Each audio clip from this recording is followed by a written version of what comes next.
Hello friends, मैं आजाद sir आपका अपना YouTube channel arts by Azad sir में स्वागत है। दोस्तों, आज हम बात करने जा रहे हैं क्लास 12 के फर्स्ट चैप्टर दो ध्रुवीयता के अंत में उस सबसे कठिन चैप्टर की जो आपको अक्सर कोई बताता नहीं है और ना जल्दी अच्छे से समझा पाने में सफलता प्राप्त करता है। दोस्तों, नाम है उसको दो ध्रुवीयता के अंत में जब हम एक चैप्टर पढ़ते हैं जिसका नाम है मध्य एशियाई संघर्ष। क्या कहते हैं इसे? मध्य एशिया का संघर्ष पढ़ते हैं। इसे मिडिल एशिया के बारे में हम यहाँ पे जानने की कोशिश करते हैं। दोस्तों, ये तीसरा हेडिंग में आता है जो मैंने आपको पिछले वीडियो में बताया था कि सबसे पहले हम यूएसएसआर के बारे में पढ़ते हैं, फिर यूएसएसआर की व्यवस्था जो खत्म हुई तो उसके बाद जो व्यवस्था आई उसका नाम शॉक थेरेपी हमने रखा। तो हम शॉक थेरेपी के बारे में पढ़ते हैं और फिर जब शॉक थेरेपी ने पूरी तरह से अपना रिजल्ट बेहतर तरीके से नहीं दिया तब हम वहां पर दोस्तों बात करते हैं किसकी? हम बात करते हैं वहां पर आपके उसके बाद जो वहां पे संघर्ष पैदा हुआ मध्य एशिया के अंदर, जो मध्य एशियाई गणराज्य थे जिनमें से टोटल 5 देश आते थे। यही वो मध्य एशियाई गणराज्य थे जो यहाँ पर आते थे और यही मध्य एशियाई गणराज्यों के अंदर में जो आपको संकट पैदा हुआ, इसी संकट को दोस्तों हम क्या कहते हैं? मध्य एशिया संघर्ष कहते हैं। मध्य एशिया संघर्ष कहते हैं। मध्य एशियाई संघर्ष की बात करते हैं जहां पर कई तरह के वजह से संघर्ष और तनाव का मुद्दा उभर करके हमारे सामने आ जाता है। तो दोस्तों, हम बात करेंगे यहाँ पर कि ये लोग कौन कौन थे। जैसे यहाँ पर ये कजाकिस्तान था, आपको बता दें कि ये क्या था? कजाकिस्तान था। कजाकिस्तान के बाद उसके बाद यहाँ पर आता है उज्बेकिस्तान, तुर्कमेनिस्तान, ताजिकिस्तान और किर्गिस्तान। ये 5 देश थे। मध्य एशियाई देशों में 5 देश थे। यहीं पर एक संकट पैदा हुआ। क्या संकट पैदा हुआ? तो दोस्तों आप इसको ध्यान से समझिए। यहाँ पे हुआ था, छोटा सा 2 मिनट का आपका एक स्टोरी बताऊंगा इसके बारे में और तब आप इसे बेहतर तरीके से अच्छे से समझ पाएंगे। ये पूरे वो देश हैं जो यूएसएसआर के अंदर आते थे। टोटल ये 15 देश हैं। दोस्तों, जब 25 दिसंबर 1991 को जब ये फाइनली घोषणा की गई कि यूएसएसआर का अंत हो गया। क्या हो गया दोस्तों? ये फाइनली घोषणा हुई कि यूएसएसआर का अंत हो गया, जिससे पहले ही सबसे पहले रूसी गणराज्य के 3 व्यक्ति रूस, बेलारूस और यूक्रेन आगे निकल चुके थे। उसके बाद बाल्टिक गणराज्य वाले बचे हुए थे। बाल्टिक गणराज्य में भी 3 थे, लातिया, एस्टोनिया, लिथुआनिया और लातविया। ये 3 लोग भी 90 में ही निकल गए और जा करके यूएनओ का सदस्य बन करके नाटो का मेंबर बन चुके थे, यानी पश्चिमी यूरोप के साथ चले गए। बच गए कितने दोस्तों? 9 आदमी। इनमें से जो बाल्कन वाले थे वो भी अपने आप के ऊपर मध्य एशिया को एक बोझ मानते थे और उनसे अलग होने का प्रयास कर रहे थे। हालांकि यूएसएसआर के पतन के बाद सीआईएस जरूर बना, लेकिन सीआईएस में भी टकराव रहा, वो सक्सेस नहीं हुआ और वहां से भी बाल्टिक वाले निकल गए। बाल्कन वाले भी धीरे धीरे निकल गए और बच गए। तो कौन बच गया? वो बच गया जिसका नाम था मध्य एशियाई गणराज्य। मध्य एशियाई गणराज्य बच गए और ये सबसे उस क्षेत्र में आते थे जहां पे तनाव और संघर्ष की स्थिति थी। वजह साफ था कि यहाँ पर खनिज पदार्थ बहुत था, लेकिन उनके निकालने के लिए इनके पास दोस्तों तकनीक नहीं था और उसी तकनीक के लिए मध्य एशियाई देश के जो लोग थे वो पूर्वी यूरोप के अन्य देशों पर टिके हुए थे और उनके साथ मिल करके अपना एक संगठन के साथ यूएसएसआर के साथ आगे बढ़ रहे थे। हालांकि ऐसा नहीं था कि यहाँ पे बहुत खराब स्थिति थी, लेकिन जब इधर यूरोप के जो पश्चिमी यूरोप के साथ थे, ये वाले इधर निकल के चले गए, ये वाले इधर निकल के चले गए। पश्चिम के देशों के साथ जैसे जैसे ये लोग शामिल होते चले गए और पूंजीवादी व्यवस्था को अपनाते चले गए, इनके पास अब संकट आया कि अब ये कहाँ जाएं, किधर जाएं। तब इन्होंने देखा कि ये लोग आखिर इधर जा करके कर क्या रहे हैं। तो ये लोग इधर जा करके दोस्तों क्या कर रहे हैं? तो 2 चीजों को अपना रहे हैं। पूंजीवादी व्यवस्था को अपना रहे हैं और साथ ही साथ वहां पे लोकतंत्र को अपनाने की बात कर रहे हैं, क्योंकि लोकतंत्र की और पूंजीवाद की ही क्या हुई थी? फाइनली जीत हुई थी और साम्यवाद और तानाशाही की हार हुई थी, क्योंकि यूएसएसआर के अंदर तानाशाही था, साम्यवादी व्यवस्था थी। इन्हीं दोनों का पतन हुआ और पूंजीवादी देश अमेरिका के पास पूंजीवाद था और लोकतंत्र था। फाइनली इन्हीं दोनों देशों दोनों ही व्यवस्था का उदय हुआ, यानी कहते हैं कि जीत होती है। अब जाकर के इन देशों के लोगों ने देखा कि ये दोनों चीजों के वजह से हमारी जीत हो रही है उनकी, तो क्यों ना हम भी अपने यहाँ क्या करें, लोकतंत्र को अपना लें, लोकतंत्र को अपना लें। अब दोस्तों जब भी कहीं लोकतंत्र को अपनाया जाता है तो सीधा सीधी लोकतंत्र तो आता नहीं है। लोकतंत्र को अपनाने से पहले सबसे पहली एक प्रक्रिया होती है जिसको दोस्त क्या कहते हैं, संविधान, यानी एक संविधान बनाया जाता है। फिर संविधान बनेगा तो उसी के अकॉर्डिंग क्या होगा, चुनाव आयोग की नियुक्ति होगी और चुनाव आयोग क्या करेगा, चुनाव कराएगा। और जब चुनाव होगा तब जाकर के वहां लोकतंत्र की प्रक्रिया को स्थापित किया जाएगा। और ये सब काम करने में दोस्तों क्या लगता है, वक्त लगता है। इतना वक्त मध्य एशियाई देशों के पास था नहीं। सबसे पहली बात हो गई कि इतना समय इनके पास था नहीं, जिसके वजह से अब इन्हें जल्दीबाजी में इन्होंने क्या किया, संविधान लिखा। जल्दीबाजी में जब संविधान लिखा तो कहीं पे किसी को ज्यादा अधिकार मिल गया तो कहीं पर किसी को कम अधिकार मिला और अच्छे से चीजें आई नहीं।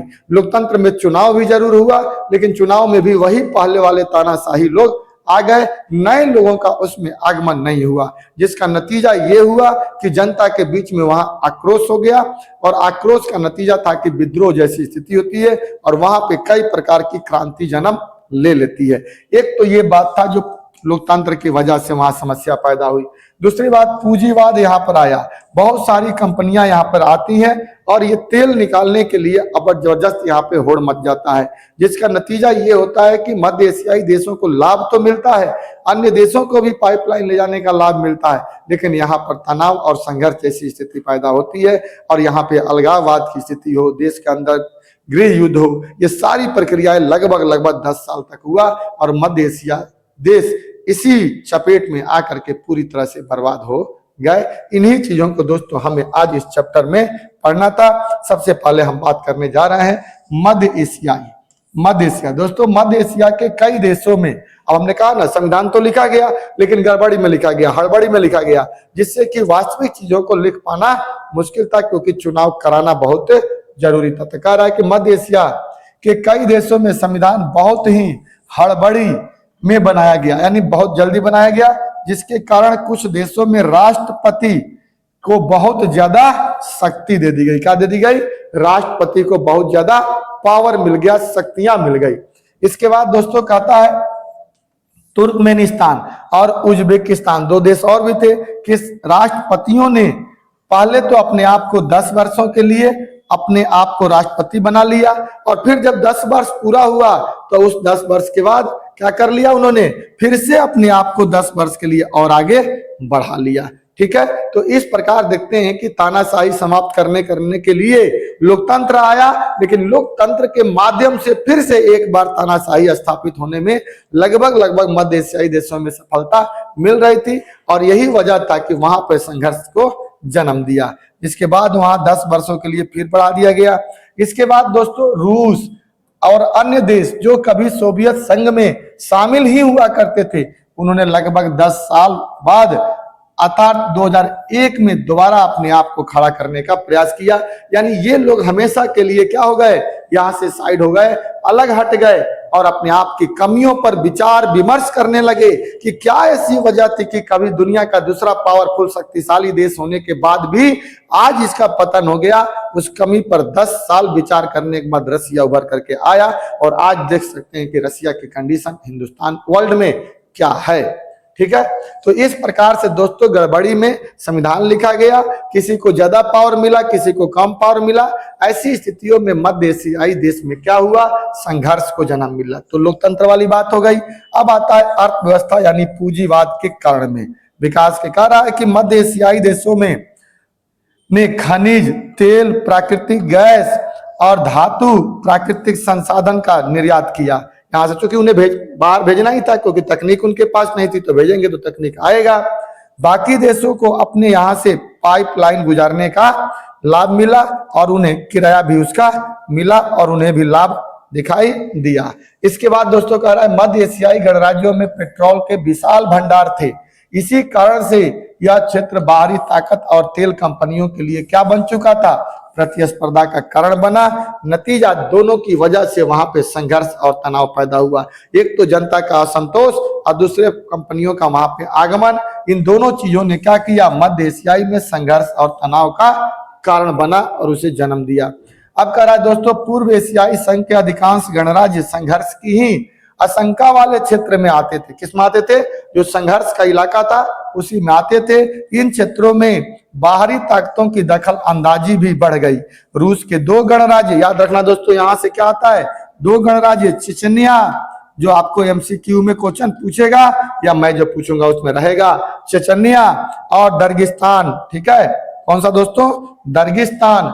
दर्गिस्तान में हिंसक अलगाववादी आंदोलन हुए और दोनों ही देश वहां से अलग अपने आप को साइड करने लगे। चेचनिया और दर्गिस्तान दोनों ही। अलगाववादी का मतलब होता है दोस्तों अलग देश की मांग, यानी किसी देश में रहते हुए एक अलग देश की मांग करते हैं, इसे अलगाववाद कहते हैं। जैसे भारत में रहते हुए, जम्मू कश्मीर में रहते हुए आजाद कश्मीर की मांग करना, या पंजाब में रहते हुए खालिस्तान की मांग करना, ये क्या कहलाता है? अलगाववाद कहलाता है। इसी समय चेकोस्लोवाकिया भी दो भागों में बट गया और दो देशों का निर्माण हुआ जिसे हम चेक और स्लोवाकिया कहते हैं, दो देश। लेकिन इसका याद रखिएगा कि दोनों ही देश शांतिपूर्ण बंटवारा हुआ। क्या हुआ?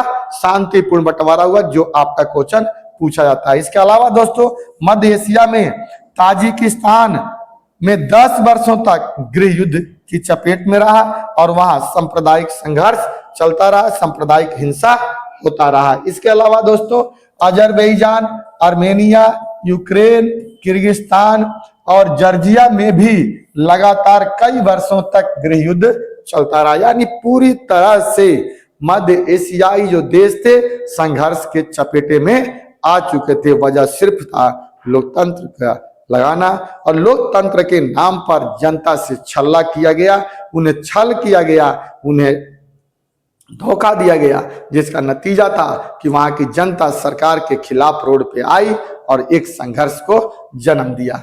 मध्य एशियाई गणराज्य प्राकृतिक संसाधनों के लिए एक विशाल भंडार के रूप में थे, इसलिए भी इस क्षेत्र में संघर्ष और तनाव की स्थिति बनी। जो पूंजीवादी देश थे वो आए और यहाँ पर तेल की स्थापना करने में लग गए। तो दोस्तों मध्य एशियाई देशों में जो संघर्ष हुआ उस संघर्ष के बारे में हमने आपको बताने का प्रयास किया।